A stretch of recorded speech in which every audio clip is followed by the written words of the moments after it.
Hello friends. औरत के लिए प्रेग्नेंट होना एक सुखमय आभास है, लेकिन यही प्रेगनेंसी यूट्रस में ना होके कहीं और हो जाए तो उसके लिए ये बहुत बड़ा खतरा हो जाती है। तो आज मैं आपके साथ इंटरेस्टिंग टॉपिक शेयर करूंगी, दैट इज़ एक्टॉपिक प्रेगनेंसी। तो फ्रेंड्स, सबसे पहले इंट्रोडक्शन देती हूँ। मैं हूँ डॉक्टर गार्गी कौर। अगर आप मेरे चैनल पे फर्स्ट टाइम आए हो तो काइंडली मुझे सब्सक्राइब ज़रूर करना। तो इंट्रोडक्शन में पहले डेफिनेशन पे आते हैं कि आफ्टर ऑल ये एक्टॉपिक प्रेगनेंसी है क्या। वैसे तो प्रेगनेंसी जो फर्टिलाइज्ड ओवम है वो यूट्रस में आके एम्बेड होता है और वहीं पे ग्रोथ करता है। लेकिन अगर यही प्रेगनेंसी या तो हमारे सर्विक्स, हमारी फेलोपियन ट्यूब्स, ओवरीज या एब्डोमेन में हो जाए तो ऐसी कंडीशन को कहते हैं ectopic pregnancy. Most of the ectopic pregnancies यानी कि 90% जो एक्टॉपिक प्रेगनेंसी होती हैं वो फेलोपियन ट्यूब में होती हैं। तो मैं इसके पहले लक्षण बताऊंगी, फिर डायग्नोसिस बताऊंगी, तो फिर क्या करना है, कैसे इससे संभलना है, ये सारी कंडीशन आज आपके साथ शेयर करूंगी।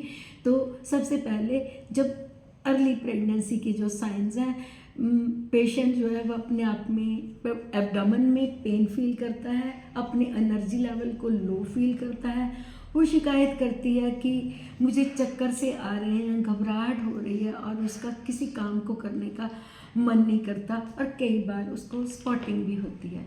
तो जब यही लक्षण जैसे जैसे कि एक्टॉपिक प्रेगनेंसी ग्रो करती है तो एक दिन क्या होता है, जो वुमेन है उसके पेट में सीवियर पेन, एकदम से ब्लीडिंग और उसको प्रोफ्यूज स्वेटिंग होने लगती है और उसको टैकीकार्डिया यानी कि दिल की धड़कन जो तेज़ हो जाती है, वो फेंट हो जाती है। ये इमरजेंसी कंडीशंस हैं।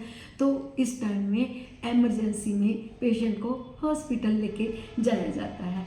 तो हमने ये जो एक्टॉपिक प्रेगनेंसी है उसका डायग्नोसिस कैसे करना है।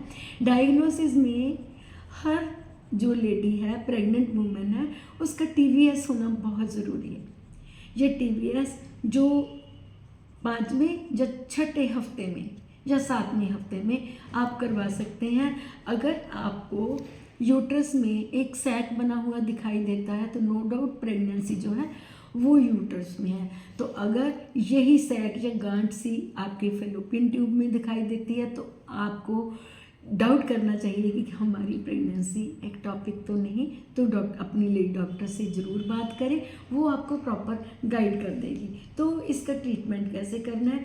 अर्ली प्रेगनेंसी में इसको ट्रीट किया जा सकता है विद मेडिसिन, लेकिन जब एडवांस हो जाती है तो इंस्टेंटली ऑपरेट करना पड़ता है। कई बार तो ट्यूब रप्चर हो जाती है तो वो ट्यूबेक्टमी करनी पड़ती है, यानी कि ट्यूब को ही निकालना पड़ता है।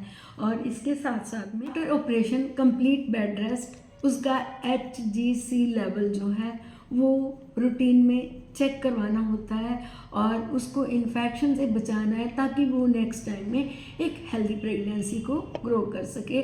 और इसके साथ सबसे बड़ा है उसका मनोबल बढ़ाना, यानी कि उसको एश्योर करना कि कोई बात नहीं, क्योंकि 2 ट्यूब्स हैं, अगर एक ख़राब भी हो जाती है तो नेक्स्ट में हम एक हेल्दी बेबी को प्रोड्यूस कर भी सकते हैं। तो ये रही बातें कि हमने उसका मैनेजमेंट कैसे करना है। इसके बाद में आ जाता है उसको क्या समझाना है कि ये पेशेंट की काउंसलिंग जब डॉक्टर करे तो उसको ये बताए कि ये condition rare to be rarest one है।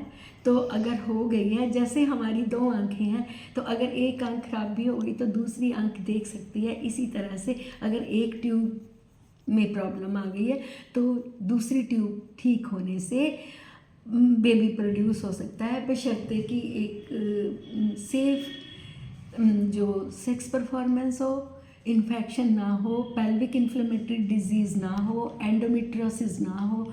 ये सभी कंडीशंस जो हैं इनका स्पेशली ध्यान रखना है ताकि आप अपने एक बच्चे को, एक हेल्दी बच्चे को जन्म दे सकें। तो लास्ट में मैं इतना ही कहूँगी कि अपनी प्रेगनेंसी में पूरे प्रिकॉशन लें, time to time lady doctor के पास जाएं और उसकी एडवाइस ज़रूर लें। अगर आपको मेरा ये इन्फॉर्मेशन अच्छा लग रहा है तो मेरी वीडियो को लाइक करें, शेयर करें और सब्सक्राइब करें।